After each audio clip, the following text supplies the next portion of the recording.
Les acquis et perspectives de la société de transport abidjanais présentés aux journalistes. Des détails dans cette édition. 4e session de l'année 2019 des acteurs impliqués dans la gestion du parc national d'Azagny. Bilan positif des activités et présentation des perspectives de 2020. Bienvenue, mesdames et messieurs. La problématique de la mobilité des populations vivant en Côte d'Ivoire était récemment au centre des échanges entre la SOTRA et les journalistes. Cette rencontre a permis à la société de transport abidjanais de faire part de ses acquis, mais aussi de présenter ses perspectives pour mieux répondre aux défis de la mobilité dans la capitale économique ivoirienne. Nos reporters Zeynab Dosso et Doumbia Ayouba ont pris part à la rencontre et nous font le point. Selon la Banque mondiale, les ménages à Abidjan dépensent près de 4 milliards de francs par jour et passent près de 3 heures de temps à utiliser ou attendre les transports urbains. Améliorer la mobilité urbaine devient donc un défi économique et social pour la ville d'Abidjan et pour toute la Côte d'Ivoire. C'est tout l'enjeu de l'existence de la SOTRA, Société des transports abidjanais. Jusqu'à ce jour, c'est un parc de 1200 autobus qui assure le transport interurbain de 800 000 voyageurs par jour sur 97 lignes urbaines et 4 gares lagunaires. L'info émane du directeur général de la SOTRA au titre des bilans des actions menées. Malgré tous ces efforts, beaucoup reste à faire pour répondre efficacement aux besoins de transport de la population d'Abidjan qui est en pleine croissance. D'où le thème « La SOTRA face aux défis de la mobilité en Côte d'Ivoire ». Plus de 1700 véhicules en circulation. La création de réseaux de proximité pour améliorer la mobilité des populations à l'intérieur des communes. La SOTRA de demain sera une entreprise qui aura pour rôle majeur à jouer dans le système de transport urbain multimodal intégré, interconnecté, connecté dans une ville comme Abidjan. Le directeur général a par ailleurs saisi l'occasion pour sensibiliser les usagers au respect des autobus et aussi de remercier le gouvernement ivoirien qui soutient cette politique. Placée sous la tutelle du ministère des Transports, la Société des transports abidjanais SOTRA est une société d'économie mixte au capital de 3 milliards de francs CFA. Elle a pour mission l'exploitation dans les meilleures conditions de confort, de sécurité et de régularité d'un service public de transport de personnes sur la route et la lagune dans les limites d'Abidjan. Chaque trimestre, les acteurs impliqués dans la gestion du parc national d'Azagny se réunissent pour faire le bilan des activités en ce qui concerne la protection de cette aire. Récemment, le comité de gestion locale du parc était en réunion à l'occasion de la 4e session de l'année 2019. Il ressort de la rencontre que le bilan a été jugé positif, mais aussi les participants ont élaboré le plan annuel d'activité pour l'année 2020. Le commentaire d'Emmanuel Bonzo. À cheval entre les départements de Jacquesville et Grand-Laou, le parc national d'Azagny fait partie du réseau des 14 aires protégées de Côte d'Ivoire. Lors de cette 4e session d'évaluation des activités du comité de gestion locale, il ressort un bilan positif quant à la réalisation des activités programmées pour protéger le parc. Surveillance, écotourisme, suivi écologique et recherche, aménagement, mesures riveraines, tous les indicateurs sont au vert. Au niveau des mesures riveraines, justement, les participants ont noté avec satisfaction que le village de Brafedon, dans la sous-préfecture de Grand-Laou, a bénéficié de la réhabilitation de 2 bâtiments de 6 classes grâce à l'OIPR, Office ivoirien des parcs et réserves. La satisfaction des participants a été traduite par le représentant du directeur général de l'OIPR, le colonel Adompo Yapo Célestin, et par Bamba Souleymane, préfet du département de Grand-Laou. Je voudrais leur lancer un appel pour dire qu'il faut arrêter ces mauvaises pratiques. Nous devons tous être ensemble pour protéger ce qui nous est cher, c'est-à-dire les aires protégées. Fait marquant de cette 4e session, l'élaboration du plan d'activité annuel 2020 du parc national d'Azagny. Notons qu'avant cette 4e session du comité de gestion locale du parc national d'Azagny, l'Office ivoirien des parcs et réserves, OIPR, était dans le département d'Adiaké, dans le sud-est de la Côte d'Ivoire. Ici, l'OIPR a fait don de matériel médical au centre de santé du village d'Etué-Sika. C'était lors de la 4e session du comité de gestion locale du parc national des îles Eotilé. Le don a été remis en présence de Trazier Géraldo Lucie, préfet d'Adiaké. La revue internationale des sciences de l'organisation RISO a été récemment présentée aux journalistes par le RUSTA, entendez le réseau des universités des sciences et technologies d'Afrique. Le document traite des sciences de gestion et des particularités du contexte africain. Cette revue, au bénéfice des chercheurs, a donc pour objectif de proposer des écrits permanents, de revisiter plus largement les théories managériales ainsi que les théories en sciences sociales. Le reportage de Zeynab Dosso et Doumbia Ayouba. Les sciences de gestion sont la bonne voie permettant à l'Afrique d'asseoir sa réputation internationale dans le domaine de l'enseignement supérieur et de la recherche. C'est ce qui a été développé dans la revue internationale des sciences des organisations RISO du réseau des universités des sciences et technologies d'Afrique. L'heure était de présenter cette revue au bénéfice de tous les jeunes étudiants doctorants pour la publication de leurs articles.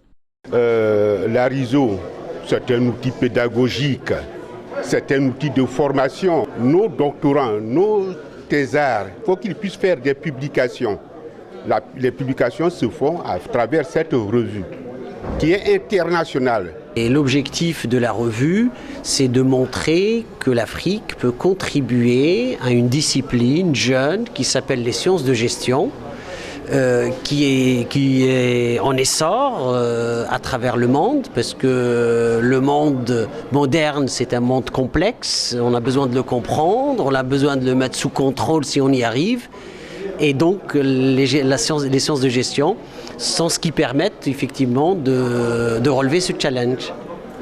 C'était aussi le lieu de célébrer le classement de la RISO en tant que revue émergente par la FNEJ, Fondation nationale pour l'enseignement de la gestion des entreprises. Une satisfaction pour le groupe RUSTA à travers la vice-présidente.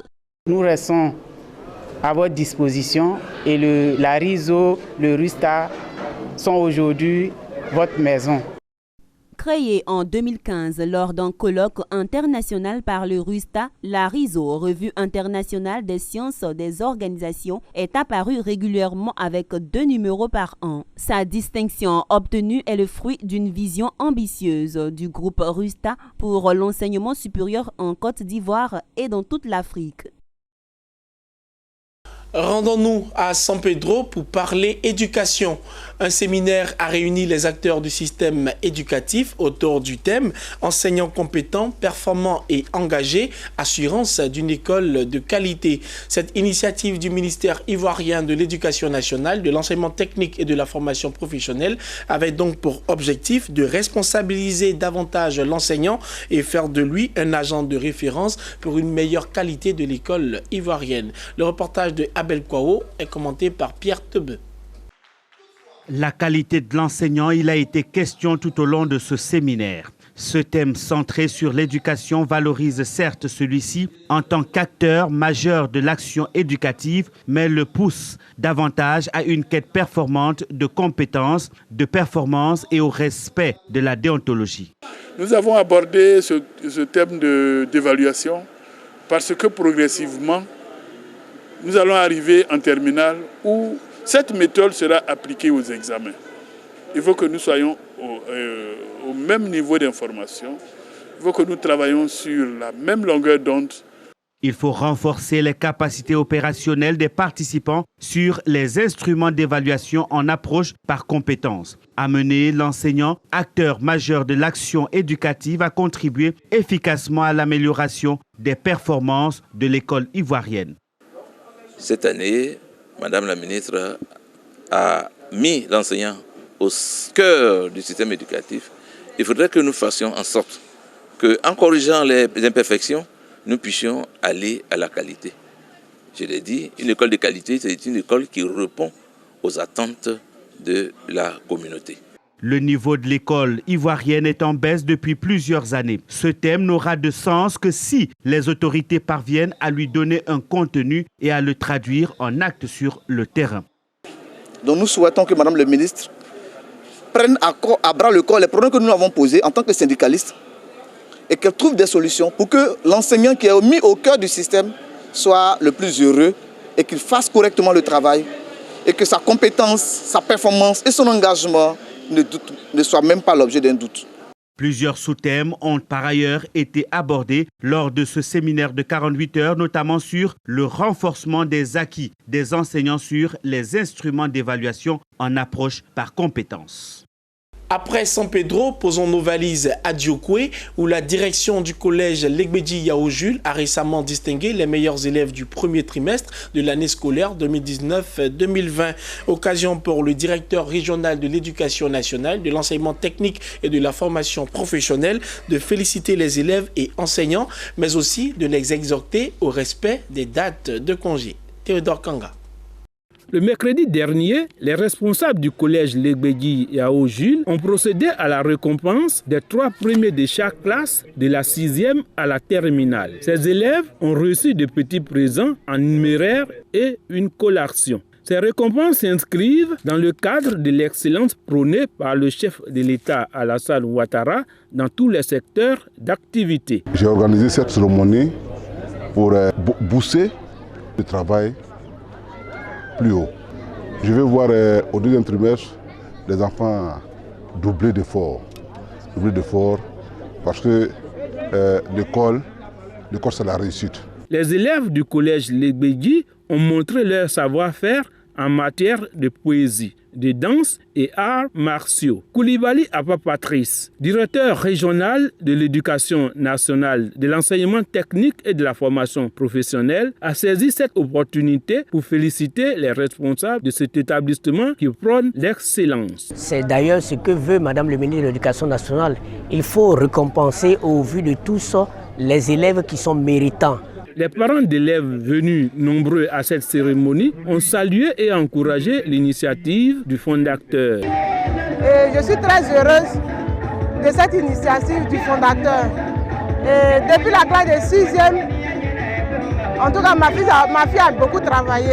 Il faut rappeler qu'au collège Legbeji Yao Jules, chaque premier trimestre de l'année scolaire en cours, les élèves sont évalués et récompensés. Objectif, les encourager à mieux faire et inciter les autres au travail. Au Malawi, le Fonds international de développement agricole a récemment signé un accord de financement de 70 millions de dollars au profit du programme de transformation de l'agriculture par la diversification et l'entrepreneuriat. Cette initiative vise à améliorer la commercialisation de la production de l'agriculture familiale par le biais du renforcement de l'accès au marché. Elle entend également booster la productivité agricole tout en contribuant à l'adaptation des exploitants au changement climatique. Voilà qui vient mettre un terme à cette édition. Merci de nous avoir suivis et bonne suite de programme sur Business 24 Africa.